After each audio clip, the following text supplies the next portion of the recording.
अस्सलाम वालेकुम जी। Umar block 300 number plot है जी।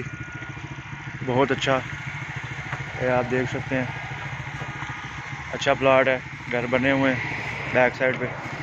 ये स्ट्रीट व्यू है, ऊपर से गली आ रही है और ये प्लॉट है, ज़बरदस्त प्लॉट है जी। ठीक है जी,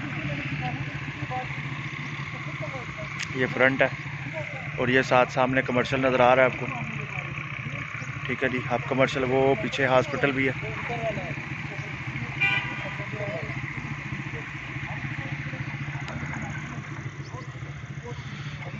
ये ज़बरदस्त लोकेशन का प्लॉट है जी। ठीक है जी, ये आप देख लें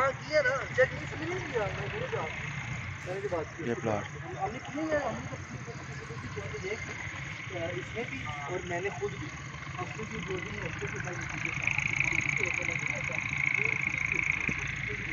सामने घर बना हुआ,